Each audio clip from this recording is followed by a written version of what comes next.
ഈശോ മിശിഹായിക്ക് സ്തുതിയായിരിക്കട്ടെ. ഹല്ലേലൂയ. എൻ്റെ കുടുംബാംഗങ്ങളെ, കുഞ്ഞുങ്ങളെ, സുഖമാണോ? ഏതായാലും രാവിലെ വിശുദ്ധ കുർബാന കഴിഞ്ഞു. എന്നിട്ട് ഓർമ്മതിൻ്റെ രാവിലെ തന്നെ നിങ്ങളോടുള്ള നിങ്ങൾക്കുള്ള കർത്താവിൻ്റെ വചനം അങ്ങ് എടുക്കാമെന്ന് വിചാരിച്ചു കേട്ടോ. സുഖമാണല്ലോ അല്ലേ? പ്രാർത്ഥിക്കുന്നുണ്ട്. പിന്നെ നമുക്ക് CBSE പിള്ളേരുടെ എക്സാം ഓൾറെഡി തുടങ്ങിക്കഴിഞ്ഞു. പിന്നെ മറ്റേ SSC മോഡൽ എക്സാം ഒക്കെ വരുന്നു. സിലബസ് പല എക്സാമുകൾ. അപ്പം നമുക്ക് ഈ ദിവസങ്ങളിൽ അതിനുവേണ്ടി ഒരു പ്രത്യേക ഒരു ആശീർവാദവും പ്രാർത്ഥനയും നടത്താം അല്ലേ? നമുക്കൊരു കാര്യം ചെയ്യാം. നാളെ ഞായറാഴ്ച, നാളെ വൈകുന്നേരം ആയിരിക്കും. അവിടെ നിങ്ങൾ നന്നായിട്ട് പ്രാർത്ഥിച്ച് ഒരുങ്ങണം. കഴിഞ്ഞ നാളുകളിൽ ഒരു അഭിഷേകത്തിൽ ഒരു കൊച്ചിൻ്റെ സാക്ഷിയെ കണ്ടില്ല, ഇതിന് പിന്നെ ഫ്രണ്ടിൽ TVയുടെ ഫ്രണ്ടിൽ വെള്ളമൊക്കെ വെച്ചിട്ട് അല്ലേ? അപ്പോൾ അതുകൊണ്ട് അതേപോലെ നിങ്ങൾ പ്രാർത്ഥിച്ച് ഒരുങ്ങണം കേട്ടോ. അപ്പോൾ അതുകൊണ്ട് എക്സാം എഴുതുന്ന കുട്ടികളെല്ലാം നന്നായിട്ടൊന്ന് പ്രാർത്ഥിച്ച് ഒരുങ്ങിക്കോ. നാളെ വൈകുന്നേരം ടോക്കിൽ അതിനൊരു സ്പെഷ്യൽ ആശീർവാദം. അപ്പോൾ തിങ്കളാഴ്ച മുതൽ എക്സാമൊക്കെ ഇങ്ങോട്ട് നന്നായിട്ട് എഴുതാൻ പറ്റട്ടെ കേട്ടോ. പിന്നെ ഇന്നലെ ഞാൻ കുറച്ച് കുട്ടികളെ അവിടെ പോയ സമയത്ത് കണ്ട അവർ വേഗം വന്ന് ഇതൊക്കെ പ്രാർത്ഥിക്കാൻ വേണ്ടി വന്നായിരുന്നു. അപ്പോഴേ ഞാൻ പെട്ടെന്ന് ഓർത്തി എക്സാമിന് വേണ്ടി പ്രാർത്ഥന നടത്തിയില്ല. പ്രിയമുള്ള സഹോദരങ്ങളെ, ഇന്ന് നമുക്ക് പ്രത്യേകിച്ച് നന്മയും ചില നാളത്തെ അഭിഷേകാഗ്നിക്ക് വേണ്ടി ഞങ്ങൾ പ്രാർത്ഥിക്കുക. മീഡിയ ശുശ്രൂഷകൾക്ക് എല്ലാവർക്കും വേണ്ടിയിട്ട് ശനിയാഴ്ച പ്രാർത്ഥന എന്ന് പറഞ്ഞാൽ അഭിഷേകാഗ്നി, അതേപോലെ നമ്മുടെ കുഞ്ഞുട്ടോക്ക്, പിന്നെ നമ്മുടെ ഹോളി സ്പിരിറ്റ് ഈവനിങ്, പിന്നെ ഫ്രൂട്ട് ഓഫ് മേരി, 4 ശുശ്രൂഷകളാണ് കേട്ടോ. അതിനുവേണ്ടി പ്രത്യേകമായിട്ട് പ്രാർത്ഥിക്കണം. നമുക്ക് പ്രാർത്ഥിക്കാം. അതിൽ സംബന്ധിക്കുന്ന ഓരോരുത്തർക്കും ദൈവാനുഗ്രഹം ഉണ്ടാകണം. പിന്നെ ആൾക്കാരൊക്കെ കാണുമ്പോൾ അതിൻ്റെ ഓരോ സാക്ഷ്യങ്ങൾ പറയാറുണ്ട്. അപ്പോൾ പ്രാർത്ഥിക്ക് ശക്തിപ്പെടുത്താം. നന്മ നിറഞ്ഞ മറിയമ്മേ സ്വസ്തി, കർത്താവ് അങ്ങയോട് കൂടെ സ്ത്രീകളിൽ അങ്ങ് അനുഗ്രഹിക്കപ്പെട്ടവളാവുന്നു. അങ്ങയുടെ ഉദരത്തിന് ഫലമായി ഈശോ അനുഗ്രഹിക്കപ്പെട്ടവനോ. പരിശുദ്ധ മറിയമ്മേ തമ്പുരാന്റെ അമ്മേ, പാപികളായ ഞങ്ങൾക്ക് വേണ്ടി ഇപ്പോഴും ഞങ്ങളുടെ മരണസമയത്തും തമ്പുരാനോട് അപേക്ഷിച്ച് വരണമേ. ആമേ. Praise the Lord. ഇന്നത്തെ നമ്മുടെ വിഷയത്തിന്റെ തലക്കെട്ട് പാപം വളരുന്ന രീതി എന്നതിനെ കുറിച്ചാണ്. ഓരോ ഇതിന് വളരുന്നതിന് ഒരു രീതിയുണ്ട് അല്ലേ? പ്രധാനം പറഞ്ഞ് നമ്മൾ ചെടി അത് പതുക്കെ പതുക്കെ പതുക്കെ വളർന്നു വരും. അല്ലെന്നുണ്ടെങ്കിൽ നമ്മുടെ കൂടെ അല്ലെ ഒരാൾ ഒരു പ്രഗ്നൻ്റ് ആയി കഴിഞ്ഞാൽ ഒരു കുഞ്ഞ് ജനിച്ചാൽ 10 മാസം എടുത്ത് അതിൻ്റെ വളർച്ചയ്ക്ക് ഒരു രീതിയുണ്ട്. പിന്നെ ഉദാഹരണം പറഞ്ഞു കഴിഞ്ഞാൽ ഒരു ജീവി, പിന്നെ ഒരു സാധാരണ അത് ജന്മം കൊണ്ടുവന്ന് പെട്ടെന്ന് ചാടി എഴുന്നേറ്റ് അല്ലെങ്കിൽ നടക്കുകയൊക്കെ ചെയ്യുന്നു. മനുഷ്യൻ അങ്ങനെയല്ല, ടെക്സ്റ്റ് ടൈം, അങ്ങനെ ഓരോന്നിനും ഓരോ രീതിയുണ്ട്. എൻ്റെ പ്രിയപ്പെട്ട സഹോദരങ്ങൾ, എന്ന് പറയുന്നത് പോലെ തന്നെയാണ് പാപത്തിന് വളർച്ചയ്ക്ക് ഒരു പ്രത്യേക രീതിയുണ്ട്. യാക്കോബ് 1:15, ജെയിംസ് 1:15 വചനം കിടക്കുന്നത്. അങ്ങനെയാണ്, ദുർമോഹം ഗർഭം ധരിച്ച് പാപത്തെ പ്രസവിക്കുന്നു. പാപം പൂർണ്ണ വളർച്ച പ്രാപിക്കുമ്പോൾ മരണത്തെ ജനിപ്പിക്കുന്നു.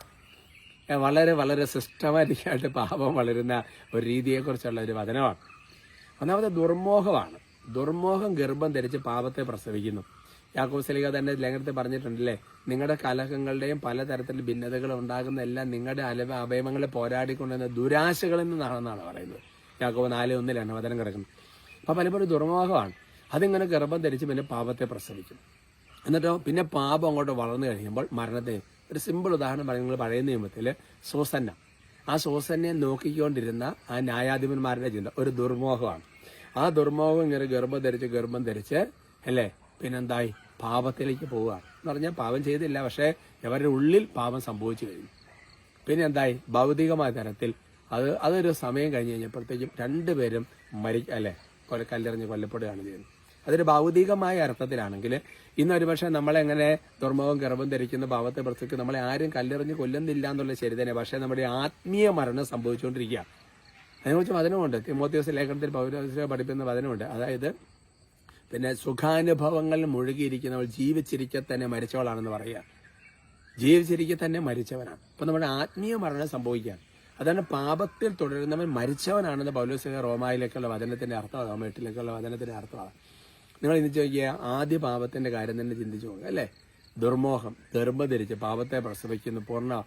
പിന്നെ നമ്മുടെ ദാവീദിന്റെ കാര്യം ചോദിച്ചു നോക്കിയ ദുർമോഹമാണ്. അപ്പം അതുകൊണ്ട് എൻ്റെ സഹോദരങ്ങളെ, അതിന് മോഹം എന്ന് പറയുന്ന പാപത്തെ നമ്മൾ അടക്കാൻ പഠിപ്പിക്കണം. പിന്നെ പുറപ്പാടിൻ്റെ പുസ്തകത്തിൽ 20:17 മോഹം പ്രവൃത്തിയിലില്ല, വരുന്നില്ല, പക്ഷെ ഉള്ളുകൊണ്ടുള്ളൊരു ആഗ്രഹം. അതുകൊണ്ട് അവിടെ ഒരു കടിഞ്ഞാനുണ്ടെന്നുണ്ടെങ്കിൽ നമ്മൾ വേറെ കുറേ കാര്യങ്ങൾ, ഒന്ന് ഈശോയോടെ പ്രാർത്ഥിക്കണം, കൃപ, പിന്നെ ആശയടക്കങ്ങൾ. ഇപ്പോൾ വിശുദ്ധ കൊച്ചുത്തേസയുടെ ആധ്യാത്മികത പറഞ്ഞ ആശയടക്കങ്ങൾ ഒരുപാട്. നമ്മുടെ ശരീരത്തിൻ്റെ ഒരു ആഗ്രഹത്തെ നിയന്ത്രിക്കാൻ ആത്മാവ് കുറച്ചുകൂടെ ശക്തിപ്പെടണം. അതും ആശയടക്കങ്ങളൊക്കെ ഒരുപാട് നമ്മളെ സഹായിക്കും.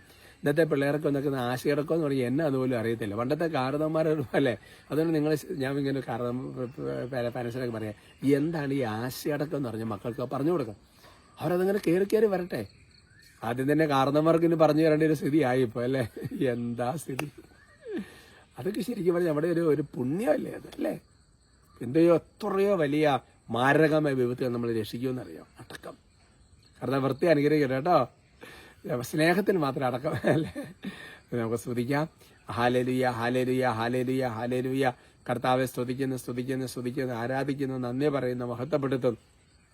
കർത്താവായ ദൈവമേ, അത്ഭുതകരമായ ദൈവ സാന്നിധ്യവും കൃപയും വചനം ഇവർക്ക് ഓരോരുത്തർക്കും കൊടുക്കുന്നതിന് ഓർത്ത് നന്ദി പറയുക. വലിയ ദൈവസ്നേഹത്തിന് അനുഭവം കൊണ്ട് നിറയട്ടെ, വലിയ പരിശുദ്ധാത്മ അഭിഷേകം കൊണ്ട് നിറയട്ടെ. കർത്താവ് ദൈവം ഇപ്പോൾ ഈ വളരെ ആശീർവദിച്ച് പ്രാർത്ഥിക്കണം. എല്ലാ ദുഷ്ടാരൂപങ്ങളും ശല്യങ്ങളും ബാധകളെയും ഭൂതങ്ങളെയും യേശുവിന്റെ നാമത്തിൽ ശാസിച്ച് ബന്ധിച്ച് ബഹിഷ്കരിച്ച് കുരിശിന്റെ ഉള്ളിലേക്ക് ആട്ടിപ്പായിക്കുന്നു. യേശുവിന്റെ നാമത്താൽ, ഈശോയുടെ വചനത്താൽ, ഈശോയുടെ കുരിശിന്റെ അടയാളത്താൽ, ഈശോയുടെ പരിശുദ്ധ രക്തത്താൽ നിങ്ങൾ വിശുദ്ധീകരിക്കപ്പെടട്ടെ. ദൈവിക സംരക്ഷണം ഉണ്ടാകട്ടെ.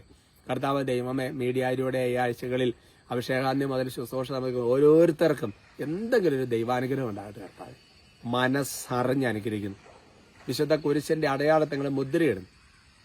കർത്താവ് പ്രത്യേകിച്ച് ഇന്ന് കർത്താവ് ഈ ശുശ്രൂഷ നമുക്ക് ആശീർവാദം സ്വീകരിക്കുമ്പോൾ പ്രത്യേകം എന്തെങ്കിലും നിയോഗം വെക്കുന്നവരുണ്ടെങ്കിൽ ഈശോയാണ് നാമത്തിൽ നടക്കട്ടെ. കർത്താവ് ഇപ്പോഴും എപ്പോഴും എന്നേക്കും. ആമേൻ.